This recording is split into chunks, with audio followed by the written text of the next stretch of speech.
શાસનપતિ ભગવાન મહાવીરને આપણે વંદન કરીશું. ભગવાન મહાવીરના અંતેવાસી શિષ્ય પરમ કૃપાળુદેવ શ્રીમદ રાજચંદ્રજીને વંદન. સદગુરુદેવને વંદન.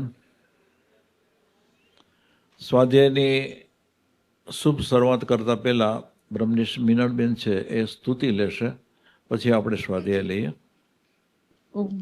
સદગુરુદેવની આજ્ઞાથી અરહંતો ભગવંત ઇન્દ્ર મહિતા સેતાશ્ચ સેતિ સ્થિતા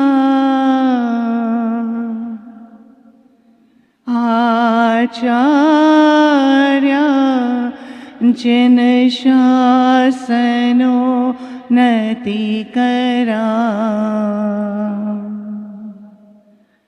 પૂજ્યા ઉપાધ્યાયકા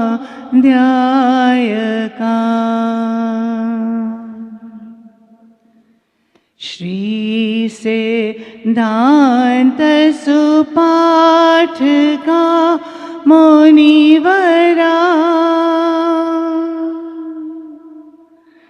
રત્ન ત્રયા રાધકા પંચેતે પરમેષ્ઠિનઃ પ્રતિદિનમ કુર્વન્તુ નો મંગલમ કુર્વન્તુ નો મંગલમ.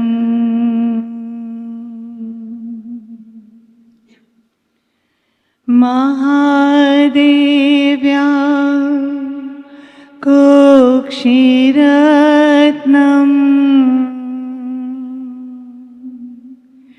શબ્દજી તરવાત્મજમ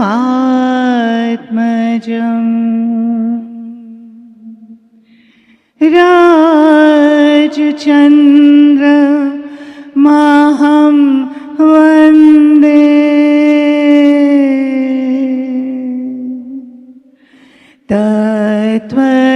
તત્વલોચન દાયકમ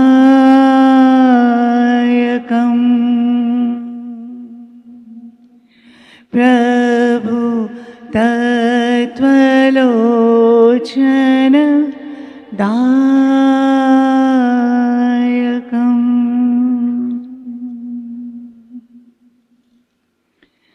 અજ્ઞાન તિમિરાંધાના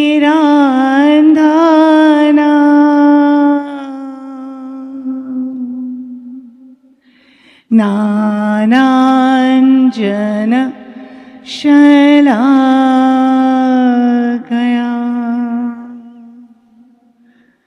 નેત્રમોન્મીલિતં યેન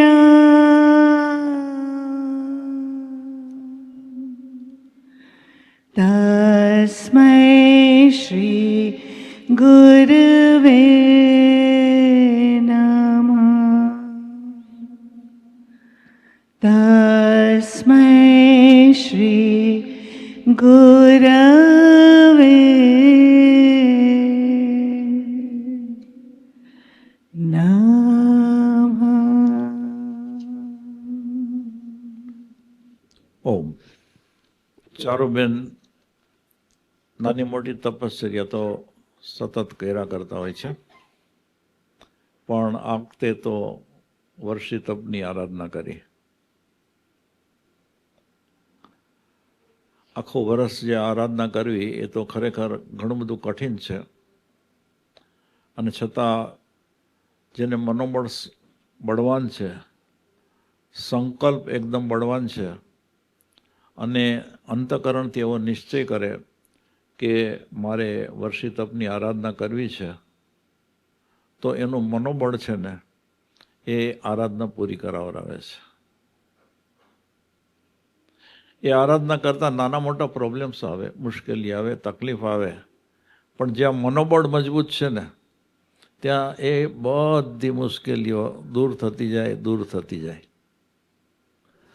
અને આપણા જૈન દર્શનની અંદર તો પછી જ વર્ષી તપ કરે એટલે એના જે પારણા હોય એ પારણા કરવામાં આવે અને ત્યારે અક્ષય તૃતીયા કે જે દિવસે પારણા કરતા હોય, કેમ કે ઋષભદેવ ભગવાનથી આ વાત ચાલી આવે છે.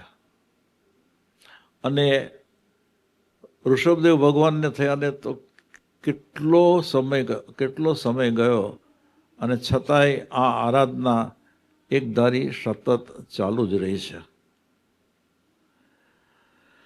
તો પેલા પ્રથમ અક્ષય તૃતીયા એનું જે મહાત્મ્ય છે એ મહાત્મ્ય કરતા પહેલા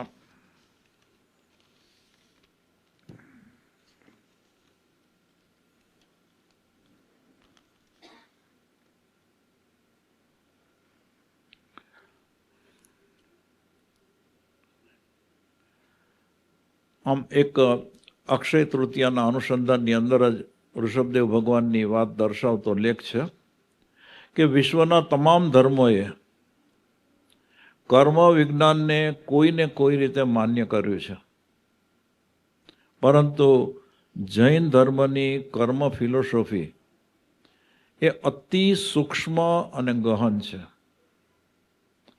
આમ તો બધા જૈન દર્શનના લોકો કર્મ બાબતની અંદર થોડુંક અથવા તો વિશેષ જાણતા જ હોય છે, પણ આપણા જૈન દર્શનની અંદર તો એટલું બધું સૂક્ષ્મ રીતે એનું નિરૂપણ કરેલું છે કે આપણે છેક તત્વજ્ઞાનના મૂળ સુધી પહોંચી જઈ શકીએ.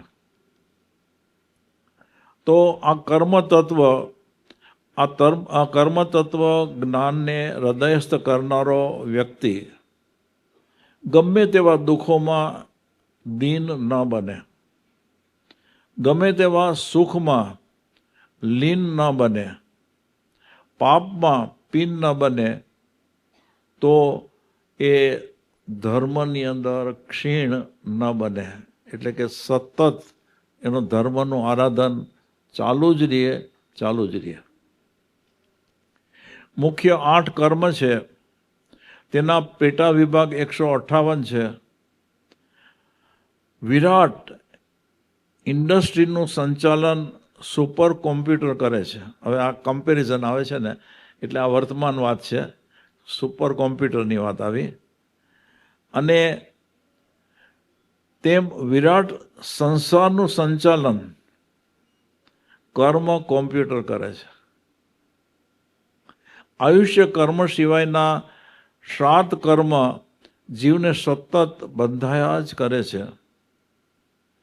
એક જનરલ નિયમ છે કે સારા આચાર વિચાર ઉચ્ચાર કરવાથી પુણ્યકર્મનો બંધ થાય છે અને ખરાબ આચાર વિચાર અને ઉચ્ચાર કરવાથી પાપ કર્મનો બંધ પડે છે. આત્માએ બાંધેલા કર્મ બધા જ ભોગવવા પડે તેવું નહીં. 1 લાખ, ફરીથી લઉં છું કે આત્માએ બાંધેલા કર્મ બધા જ ભોગવવા પડે તેવું નહીં. દાખલા તરીકે 1 લાખ કર્મ જીવ બાંધે, તેમાં 99,999 કર્મ તો સ્પષ્ટ, બદ્ધ અને નિધત કક્ષાના હોય છે. માત્ર એક જ કર્મ નિકાચિત હોય છે. જે નિકાચિત કર્મ છે એ તો આત્માએ ભોગવવું જ પડે. બાકીનો મોટો જથ્થો તો આત્મા સતત અને સરસ પુરુષાર્થ કરે, તપ અને પ્રાયશ્ચિતનો સહારો લે તો તો એ કર્મથી મુક્ત થઈ જાય. ટૂંકમાં કે જે આપણા બધાના આત્મા ઉપર અનંતા કર્મો લાગેલા છે અને આપણે ધર્મ કરીએ, આધ્યાત્મ માર્ગ ગ્રહણ કરીએ, આપણને સાચો માર્ગ મળે અને એની આરાધના કરીએ તો આપણા કર્મ થોક બંધ ખપતા જાય. અને જેના અંતકરણની અંદર આ ધર્મનો પ્રવેશ થયો છે એનું તો મુખ્ય કર્તવ્ય એ છે કે એ કર્મ ખપાવતા જવા અને નવા કર્મનું બંધન ન થવા દેવું. તો જીવ કર્મ બાંધે એટલે તરત જ ઉદયમાં આવે એમ નહીં. હા, ઉગ્ર પાપ અને ઉગ્ર પુણ્ય તરત જ ઉદયમાં આવી શકે. બાકીના કર્મો 50, 70, 100 વર્ષ પછી અથવા તો 2, 4, 10 ભવ પછી પણ ઉદયમાં આવી શકે. જીવ કર્મ બાંધે પછી અમુક સમય શાંત પડ્યું રહે છે, જેને આગમિક ભાષામાં અબાધા કાળ કહેવાય.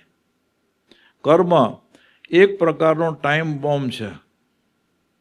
બપોરે 3 વાગે ફૂટવાનો ટાઈમ હોય તે પહેલાં સુરક્ષા ગાર્ડની નજરમાં આવી જાય અને ડિસ્પોઝ કરી નાખે તો તે બોમ્બ નુકસાન કરતો નથી. એટલે કે ઉદયમાં આવે એ પહેલાં જો આપણે એની ઇફેક્ટ આપીએ ને તો એ કર્મ હળવા થઈ જાય. પણ 3નો ટાઈમ બોમ્બ થતાં, એટલે કે ખરેખર કર્મ ઉદયમાં આવવાનો ટાઈમ થતાં મોટું નુકસાન કરી દે છે. અબાધા કાળમાં કરેલા પાપ કર્મનું સદગુરુ પાસે ભાવાલોચન કરી અને કન્ફેશન કરી દેવામાં આવે તો જીવ મોટા અપાયોથી અવશ્ય બચી જાય છે.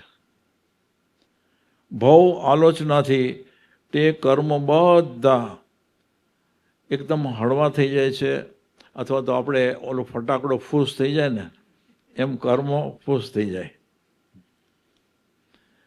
કર્મ નિષ્પક્ષ છે. ગુનો કર્યો તો સજા. સુપ્રીમ કોર્ટના જજને લાંચ આપીને પણ ચુકાદો તમારા ફેવરમાં રાખી શકો, પણ કર્મ કોર્ટ પાસે કોઈ ચમરબંધીનું કંઈ પણ ચાલતું નથી. માટે કર્મ બંધાતા 100 વાર વિચાર કરજો. આ આખું જે સંચાલન છે કર્મનું એ એવું છે કે એમાં કોઈની સિફારશ ચાલે નહીં, કોઈની બ્રાઇબ ચાલે નહીં. તમે કરોડો રૂપિયા આપો, લાખો રૂપિયા આપો, સોનું આપો, રાજ આપો, પણ એ કર્મની જે સત્તા છે ને એ આવી કોઈ વાત સ્વીકારી જ ન શકે. એનો કર્મનો જે નિયમ છે ને એ નિયમ મુજબ જ બધું ચાલવાનું. એની અંદર આટલો પણ ફેરફાર ન થાય. પછી સામાન્ય માણસ હોય, ગરીબ માણસ હોય, પછી મધ્યમ પ્રકારનો માણસ હોય કે ખૂબ ધનવાન હોય, તેની પાસે ધન છે, સત્તા છે, રાજ્ય છે, ચક્રવર્તીપણું છે, દેવલોકનો દેવ છે, અથવા તો દેવોનો રાજા ઇન્દ્ર છે. પણ આ કર્મનો જે નિયમ છે ને એ બધા માટે એક સરખો, એક સમાન છે.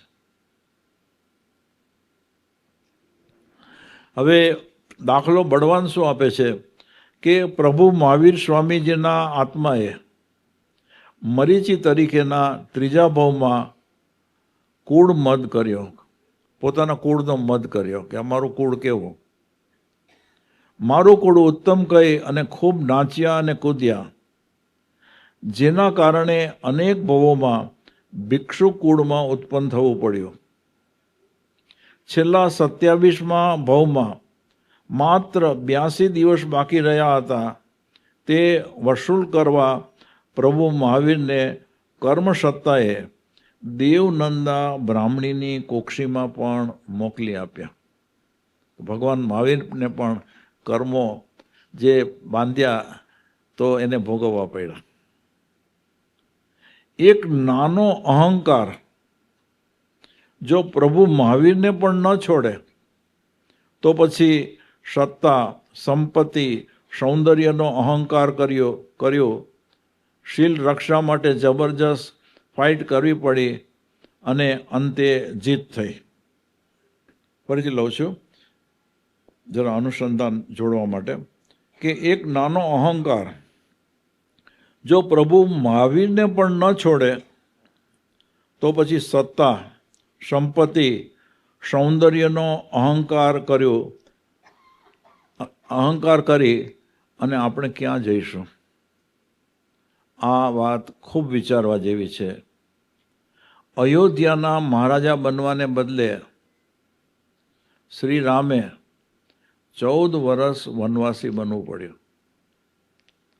વલ્કલ પહેરવા પડ્યા, ફળ ફૂલ ખાઈ અને દિવસો પસાર કરવા પડ્યા. સીતાજીનું રાવણે અપહરણ કર્યું. શીલ રક્ષા માટે જબરજસ્ત ફાઇટ કરવી પડી અને અંતે સીતાજીની જીત થઈ. મહાભારતના યુદ્ધમાં મુખ્ય ભૂમિકા અદા કરનાર મહાપરાક્રમી શ્રી કૃષ્ણની કર્મે કેવી હાલત કરી કે જન્મ જેલમાં થયો અને મૃત્યુ જંગલમાં થયું, અને એ પણ પારધીના બાણથી. અતિ બાહોશ 5 પાંડવોને 12 વર્ષનો વનવાસ ભોગવવો પડ્યો. ભર સભામાં દ્રૌપદીના ચીર ખેંચાયા. ગુપ્તવાસ દરમિયાન મહાયોદ્ધા ભીમને રસોયા બનવું પડ્યું. મહાબાણાવળી અર્જુનને હિજડા બનવું પડ્યું. રામકૃષ્ણ પરમહંસ, રમણ મહર્ષિ, પન્યાસ પદ્મવિજયજી જેવા સિદ્ધ પુરુષોને પણ કર્મે કેન્સરની ગાંઠ થઈ અને એ કેન્સર એને ભોગવવો પડ્યો. પ્રભુ મહાવીર સ્વામીને 12.5 વર્ષની સાધનામાં ઘોર ઉપસર્ગ અને પરિસહો સહન કરવા પડ્યા.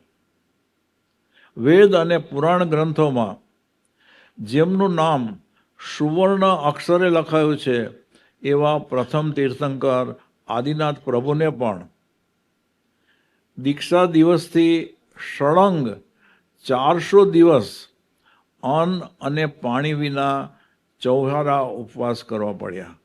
હવે આપણા પ્રથમ તીર્થંકરની, કેમ કે પ્રભુ આદિનાથના આત્માએ પૂર્વ ભાવમાં એક ખેડૂતને વણ માગી સલાહ આપી અને બળદને ખાવામાં અંતરાય ઊભો કર્યો. કેમ કે ખેડૂતને તકલીફ હતી કે અમારો બળદ છે એ બધું ચરી જાય છે અને ખાઈ જાય છે અને મુશ્કેલી છે. ભગવાને કીધું એના મોઢા ઉપર કપડું બાંધી દે, પછી એને જ્યારે ખોરાક ખાવા ત્યારે કપડું છોડી દે કે એવી વાત કરવાની રહી ગઈ, અને એ બળદના મોઢું તો કપડાથી બંધાયેલું જ રહ્યું અને બળદ તો સુકાઈ ગયો. અને આવો એને અંતરાય થયો તો ભગવાનને પણ 400 દિવસ અન્ન અને પાણી વગર કાઢવા પડ્યા.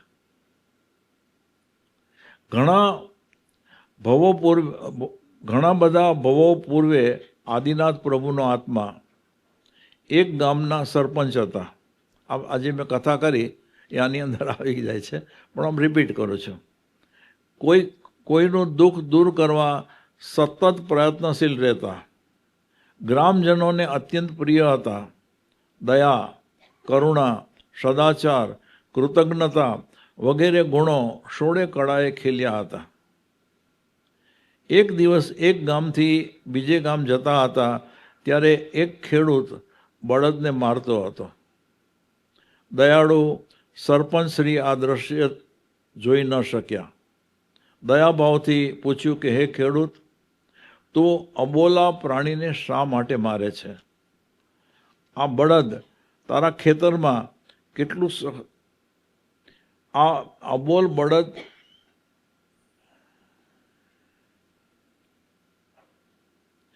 આ બળદ તારા ખેતરમાં કેટલું સખત કામ કરી રહ્યો છે, તેને મારવો તે યોગ્ય ન કહેવાય. ખેડૂતે કહ્યું કે આ બળદ ખેતરના દાણા ખાઈ જાય છે અને મને ખૂબ નુકસાન થાય છે, ન મારું તો શું કરું? ત્યારે સરપંચે કહ્યું કે એના મોઢા ઉપર માસ્ક બાંધી દે, કપડું બાંધી દે, જેથી દાણા ખાઈ શકશે નહીં. ખેડૂતે સરપંચની સલાહ મુજબ મોઢે શીકા એટલે કે માસ્ક બાંધી દીધા. સરપંચ તો ત્યાંથી રવાના થઈ ગયા, પરંતુ કામ પૂર્ણ થાય એટલે તરત જ શીકા છોડી દેજે એ કહેવાનું રહી ગયું.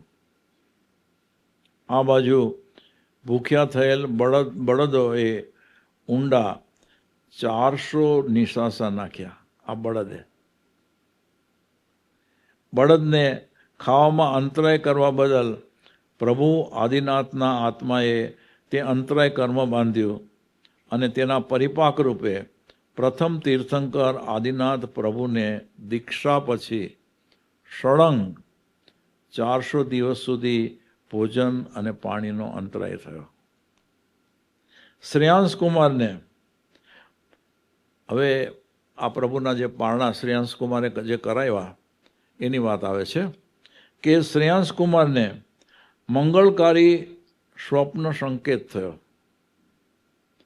મને આ સ્વપ્નના પ્રભાવે મહાન લાભ થશે તેવા વિશ્વાસથી હૈયાના ભાવો વૃદ્ધિ પામી રહ્યા હતા. એટલે ખૂબ આનંદમાં આવી ગયો હતો.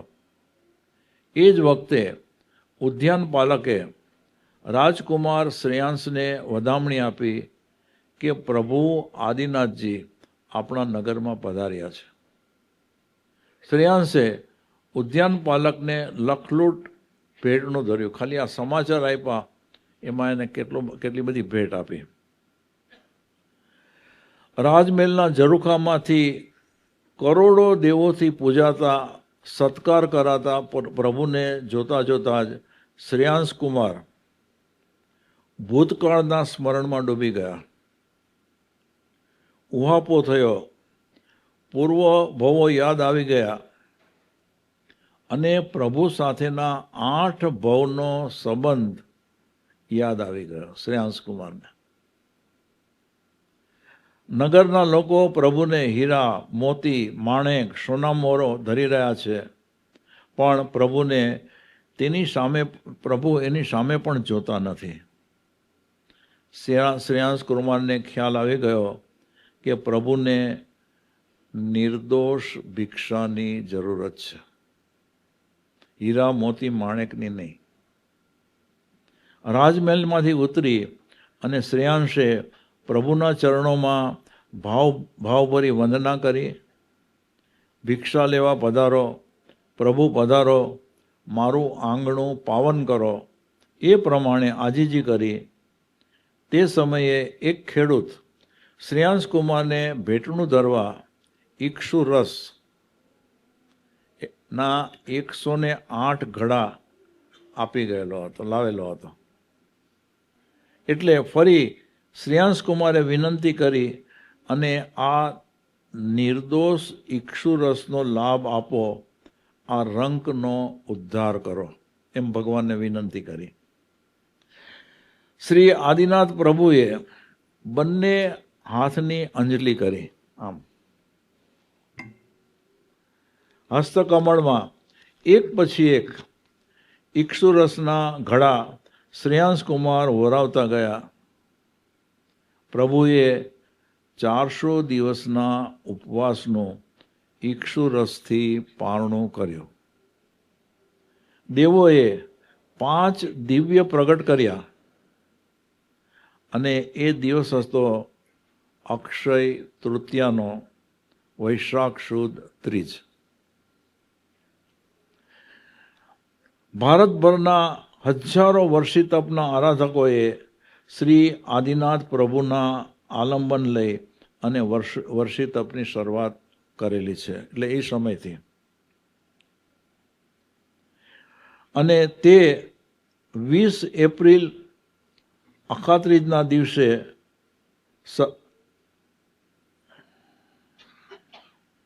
શત્રુંજય તીર્થ, હસ્તિનાપુરી તીર્થ અથવા તો પોતપોતાના સંઘમાં પારણું કરે એવી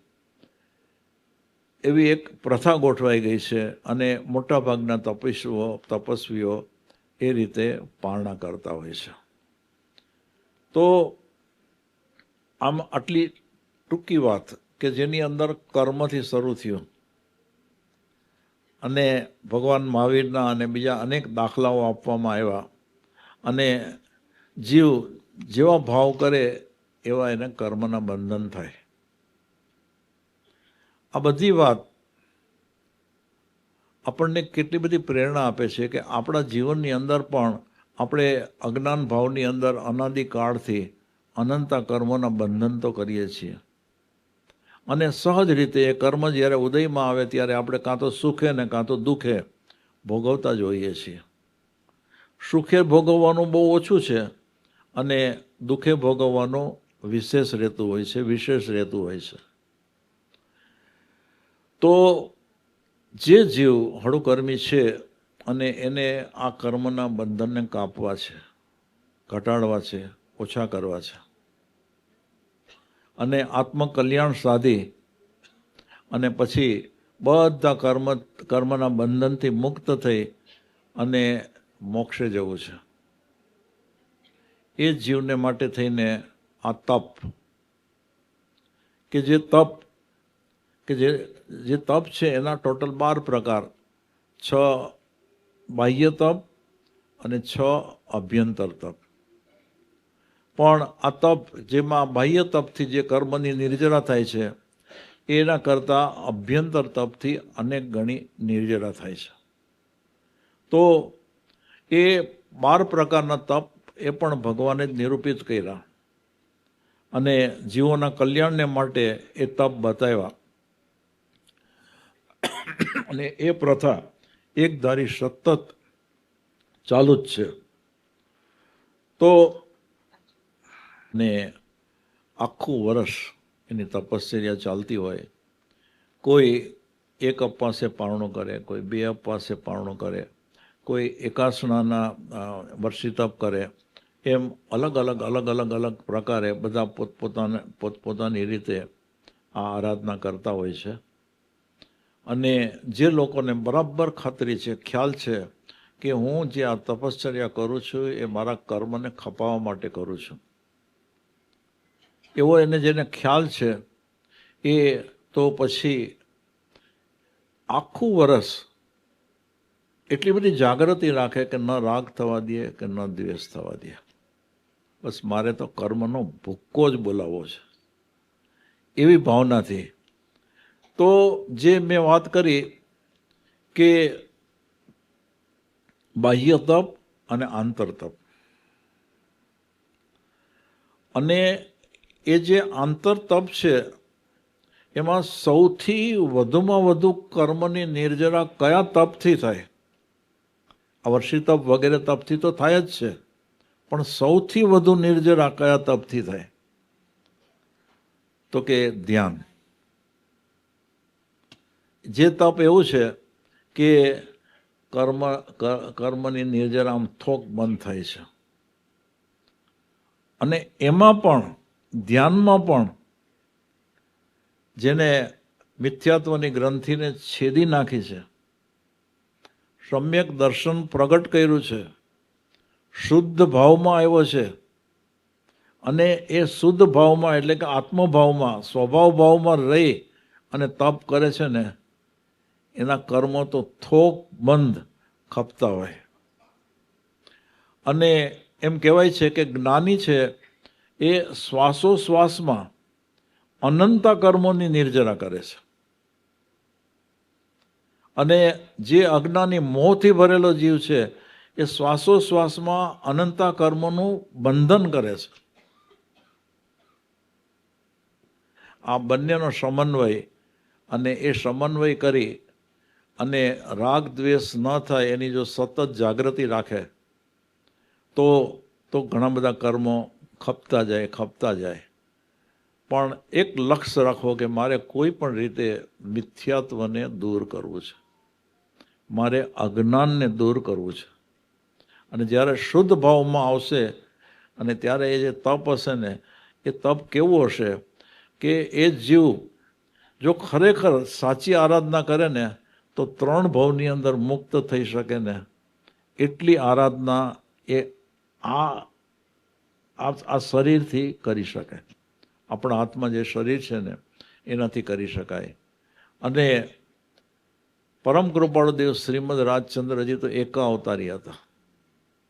એક અવતાર ધારણ કરી અને પછી એ મુક્ત થવાના હતા. તો એ પણ આ જ કાળ કે જેની અંદર એકાવતારીપણું પણ સાધ્ય કરી શકાય છે. તો આ જે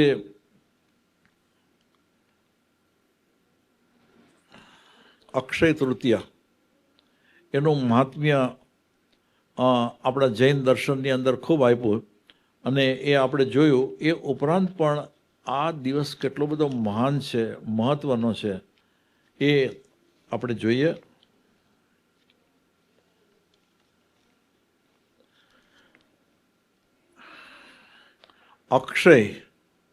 અક્ષય તૃતીયા એટલે અક્ષય, જેનો અર્થ થાય છે કદાપી જેનો ક્ષય થતો ન હોય તે.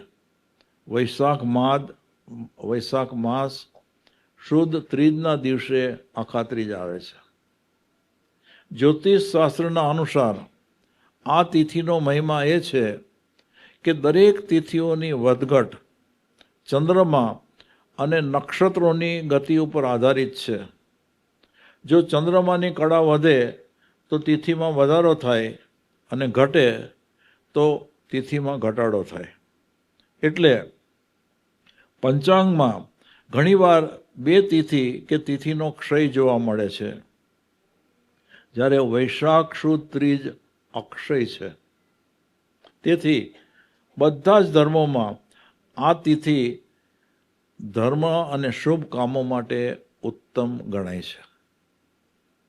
આ તિથિના દિવસે ખાસ કરી અને દાનનો મહિમા વધારે છે.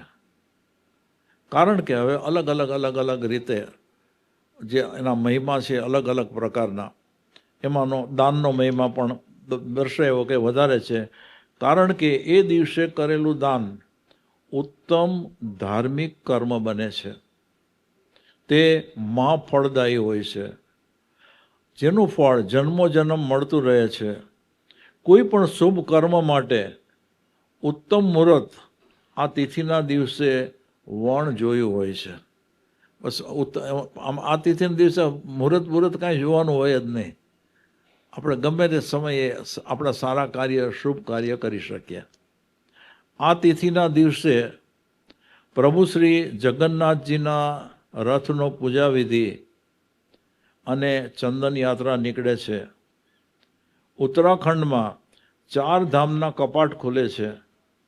દેવો પણ હર્ષ ઉલ્લાસ સાથે પૂજન અને અર્ચન કરે છે. આ બધા અલગ અલગ દર્શનની માન્યતા પ્રમાણે આ તિથિ માટેની. તો દેવો પણ હર્ષ ઉલ્લાસ સાથે પૂજન અર્ચન કરે છે અને યાત્રાનો પ્રારંભ થાય છે.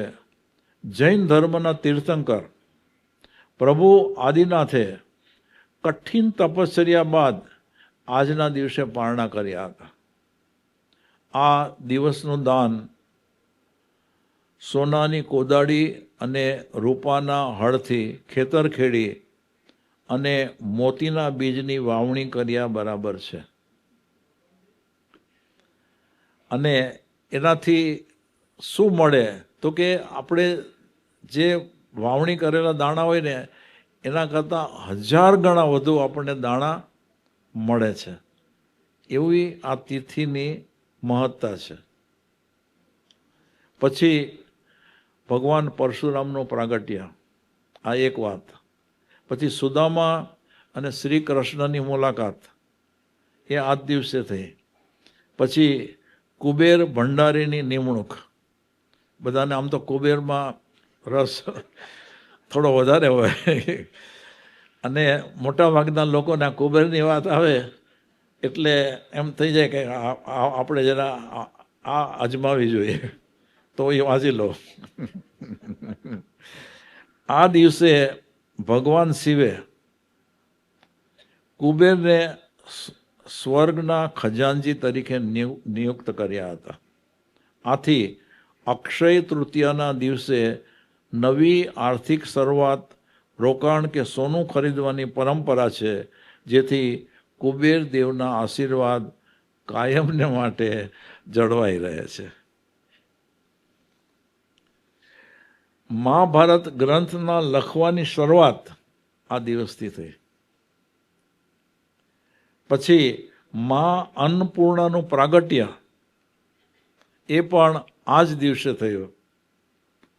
પછી ગંગા અવતરણ, સ્વર્ગમાંથી ગંગાનું અવતરણ જે થયું કે શિવજીએ એની જટામાંથી એને ઝીલી લીધા અને પછી અવતરણ થયું, એ આ દિવસે થયું. પછી ત્રેતા યુગનો પ્રારંભ, એટલે કે પુરાણ મુજબ અક્ષય તૃતીયાથી જ ત્રેતા યુગની શરૂઆત થઈ હતી. આ એ જ યુગ છે કે જેમાં ભગવાન રામ અને ભગવાન પરશુરામે અવતાર ધારણ કર્યો હતો. આ યુગ પરિવર્તનને કારણે આ દિવસનું સાંસ્કૃતિક મહત્ત્વ ખૂબ વધારે છે. પછી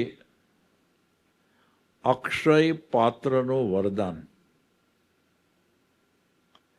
પાંડવો જ્યારે વનવાસમાં હતા ત્યારે ભગવાન શ્રી કૃષ્ણે તેમને અક્ષય પાત્ર અર્પણ કરેલું હતું.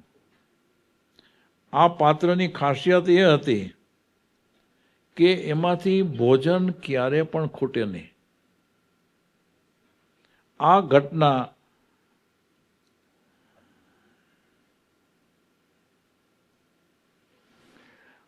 આમ કથા છે, પણ ટૂંકાણમાં વાત લઈ લીધી છે આમાં, કે આ ઘટના મહેમાન ગતિ એટલે કે અતિથિ દેવો ભવના મૂલ્યે સમજાવવામાં આવે છે. અને એની પણ એક કથા છે કે જે કથાના હિસાબે એ એમને ત્યાં જે કોઈ પણ આવે ને એ બધાને એ લોકો ભોજન કરાવી શકતા હતા. આમ આ અક્ષય તૃતીયાનું આટલું બધું મહત્ત્વ છે કે જેમાં આપણા જૈન દર્શનની અંદર તો આખા વર્ષની તપશ્ચર્યા અને એના પછીનો પારણા માટેનો પણ આ દિવસ છે. તો હું એવી એક શુભ ભાવના વ્યક્ત કરું છું, ચારુને માટે થઈને એકલાને માટે પણ નહીં, પણ અહીંયા ઉપસ્થિત સર્વે જે કુટુંબીજનો, ઓળખીતા પાળખીતા, મિત્રો, સર્કલના બધા જેટલા જણા અહીંયા બધા બેઠા છે એ બધાને માટે થઈને આ એક વાત છે કે આ જે તપશ્ચર્યા કરી કે જેમાં મૂળ હેતુ કર્મોની નિર્જરા. તો આપણે ધર્મ કરીએ અને એ ધર્મ કરતાં આપણા લક્ષ્યમાં હોવું જોઈએ કે મારો ધર્મ મારે એવી રીતે થવો જોઈએ કે મારા આત્મા ઉપર લાગેલા કર્મો નિર્જરે અને એ કર્મોની નિર્જરા થાય અને હું નવા કર્મનું બંધન ન કરું. કેમ કે હકીકતની અંદર જે નવ તત્વ છે, જીવ, પૂતગલ, ધર્માસ્તિકાય, અધર્માસ્તિકાય, આકાશસ્તિકાય, કાળ,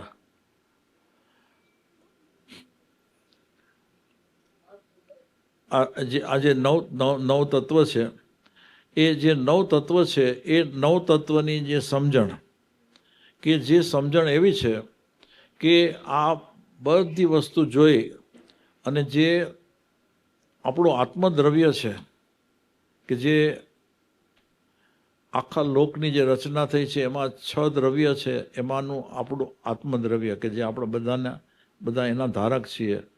આપણે બધા એમ માનીએ છીએ કે આ શરીર એ હું છું, પણ ખરેખર આ શરીર એ આપણે નથી.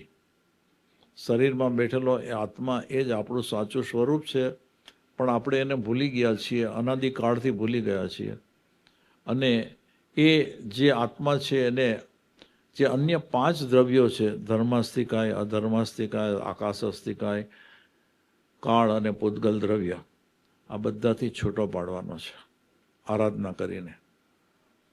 અને એ જે છૂટો પાડવાનો છે એની અંદર જે આખો માર્ગ છે, ભગવાન મહાવીરે આપેલો જે માર્ગ છે, એ માર્ગ એવો છે કે પેલા તો જીવ છે એને કર્મ થોડા પાતળા પડેલા હોવા જોઈએ તો જ એને ધર્મ કરવાની ભાવના થાય. અને ધર્મ કરવાની ભાવના થાય અને સ્વાધ્યાય સત્સંગથી જ્યારે એને ખ્યાલ આવે કે આ શરીર એ હું નથી પણ અંદર બેઠેલો આત્મા છે એ મારું સાચું સ્વરૂપ છે, એટલે અંદરથી એક દ્રઢતા થાય કે મારે મારી જાતને ઓળખવી છે, કોઈ પણ રીતે મારે મારી જાતને ઓળખવી છે. અને એ ઓળખવા માટે થઈને એને ભગવાન મહાવીરે બતાવેલો જે માર્ગ, મોક્ષ માર્ગ, એ એને પ્રાપ્ત કરવો જોઈએ. એ પ્રાપ્ત કર્યા પછી એને દેવ અને ગુરુ પ્રત્યેની શ્રદ્ધા, દેવ ગુરુ અને ધર્મ ત્રણેય પ્રત્યેની શ્રદ્ધા, સમર્પિત ભાવ અને આજ્ઞાનું આરાધન, આ પ્રમાણે એ આરાધના શરૂ કરે તો અનુક્રમે આમ સ્ટેપ બાય સ્ટેપ એનું આધ્યાત્મિક ઘડતર થતું જાય. અને એ ઘડતર થવાની અંદર ઉપસમ વૈરાગ્ય અને યથાર્થ બોધની જ્યારે સાચી સમજણ આવે ત્યારે ગુરુ કૃપાથી એને અંતર્મુક્તાનો માર્ગ પ્રાપ્ત થાય. એ માર્ગ મળે અને એ માર્ગ પ્રમાણે એ બરાબર એના મન વચન કાયાના યોગને બરાબર સ્થિર કરે અને ભેદ જ્ઞાનનો જો પુરુષાર્થ કરે તો પોતાના આત્માના ઉપયોગને કે જે આ શરીરની સાથે એકમેક થઈ ગયો છે એને છૂટો પાડી શકે. અને એ છૂટો પડે તો એ શુદ્ધ ભાવમાં આવે. અને એ શુદ્ધ ભાવમાં આવેલો જે જીવ છે એ અનંતા કર્મોની નિર્જરા ખૂબ ઝડપથી કરે છે. તો આ વાત બીજી રીતે થોડીક રિપીટ થઈ, પણ હકીકતની અંદર જે પુણ્યશાળી જીવ છે એને ખરેખર આમ પોતાનાથી કંઈક ખોટું કામ થઈ ગયું હોય તો અફસોસ થાય, પોતાનાથી કંઈક ભૂલ થઈ ગઈ હોય તો અફસોસ થાય, ક્યાંક દોષ થઈ ગયો હોય તો અફસોસ થાય. એ જેને અફસોસ થાય છે ને એનું હૃદય કોમળ છે. અને જેનું હૃદય કોમળ છે એને પછી અંદરથી એવી ભાવના થાય છે કે આવા ખોટા કામ છે, આવા દોષ મારાથી થવા ન જોઈએ.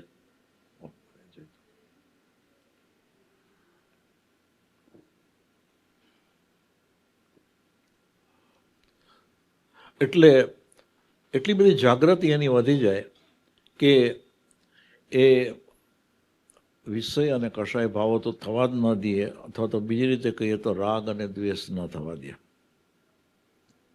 અને આધ્યાત્મિક ઘડતર કરતો જાય. તો એમ કરતાં કરતાં કરતાં કરતાં જેને સાચો માર્ગ મળ્યો છે એ તો મુક્ત થવાનો થવાનો ને થવાનો. મેં હમણાં 3 ભાવની વાત કરી, પણ જેને સાચો માર્ગ મળ્યો છે અને શ્રદ્ધા છે ને એને વધુમાં વધુ કેટલા ભાવ કરવાના? તો કે 15. 15 ભાવની અંદર તો એ મુક્ત થાય જ. આ માર્ગ છે. તો આ રીતે એક તો અક્ષય તૃતીયાની વાતચીત કરી કે જેમાં પારણાની વાત આવી, અને બધા જ સારા કાર્યોની શુભ શરૂઆત પણ આ દિવસે થતી હોય છે. તો આખા વર્ષનું જે તપ છે એના પારણા થયા. અને જેને કહીએ કે જેને અંતર્મુક્તાનો માર્ગ મળ્યો છે ને એને એ માર્ગની અંદર ઝડપથી પ્રગતિ કરવા માટે થઈને એક બળ પ્રાપ્ત થયું, એક શક્તિ પ્રાપ્ત થઈ. અને એ શક્તિથી એ પાછી પોતાના ચાલુ જીવનની અંદર પણ કર્મને ખપાવતો જાય તો એ ઘણા ઝડપથી મુક્ત થઈ શકે. એટલે ચારુને તો હું ખૂબ ખૂબ અભિનંદન આપું છું કે તારા જીવનની અંદર આમ તો નાના મોટા તપ તો ચાલતા જ હોય છે, અને એમાં પણ વર્ષી તપની આરાધના કરી અને આમ તે પૂરી કરી નાખી. તો તો ખૂબ ખૂબ અભિનંદન. અને